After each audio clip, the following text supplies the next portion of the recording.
কৃষিতেই সমৃদ্ধ, কৃষিতেই আশা। বন্ধুরা, তারা কৃষিতে আপনাদেরকে স্বাগতম। অনেকেই আছি আমরা যারা শহরে বসবাস করি। আমাদের যেই বসবাস করার ঘর অথবা ভবন, তার বাইরে হয়তো অনেকেরই পতিত জমি নেই বা অতিরিক্ত জমি থাকে না, কিন্তু মনের মধ্যে সবুজের সমারোহ ঘটানোর একটি আকাঙ্ক্ষা থাকে। তাদের জন্যই আজকের এই ভিডিও। বন্ধুরা, ছাদ কৃষি এই শহরে নগর জীবনে কিন্তু অনেক দিন ধরেই একটি বিপ্লব ছড়িয়ে আছে, বিশেষ করে ঢাকা শহরে। আমরা আমাদের ছাদে দেখতে পাচ্ছেন যে করল্লার চাষ করেছিলাম। ছাদে আপনি এরকম ড্রামে করল্লার চাষ করতে পারেন, তাতে বেশ ভালো ফলন দিবে যদি আপনি সঠিক পরিচর্যা করতে পারেন। আমরা দেখতে পাচ্ছেন যে একটি ড্রামে, প্লাস্টিকের ড্রামে করল্লার চাষ করেছিলাম এবং তাতে বেশ ভালোই ফল হয়েছে। এগুলো ছোট জাতের করল্লা, অনেক ফুল এসেছিল।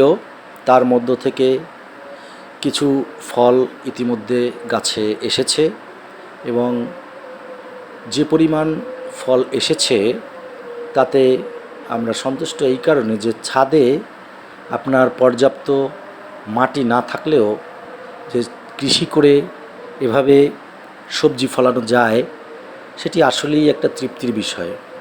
যদিও বাজারে আপনি 1 কেজি করল্লা 70-80-100 টাকায় কিনতে পারবেন, কিন্তু নিজের হাতে লাগানো গাছে এরকম যদি ফল দেখেন, এর মধ্যেই একটা অন্যরকম অনুভূতি, তৃপ্তি আপনি পাবেন।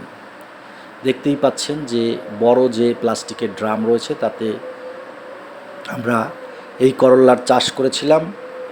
আমরা মাটির সঙ্গে বিভিন্ন ধরনের জৈব সার দিয়েছি, বিশেষ করে গোবর।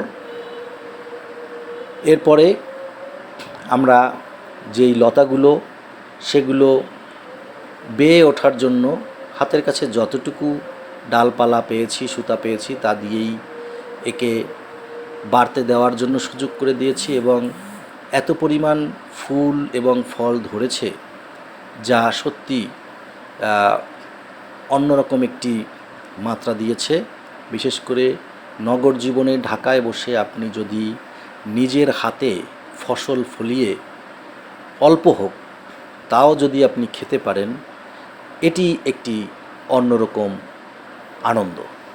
যা হোক, আপনি আপনার বাড়ির ছাদ হোক বা আঙিনা, যেখানেই পতিত জমি থাকবে, সেটি এভাবে কৃষি করে আনন্দ উপভোগ করতে পারেন। সঙ্গে আপনার ফল ফুল অথবা সবজি উৎপাদন করে বাড়তি একটি সুযোগ গ্রহণ করতে পারেন। বন্ধুরা, কৃষি বিষয়ক বিভিন্ন বিষয় নিয়ে আমরা আপনাদের সামনে হাজির হব। তত সময় সুস্থ থাকুন, ভালো থাকুন। ধন্যবাদ।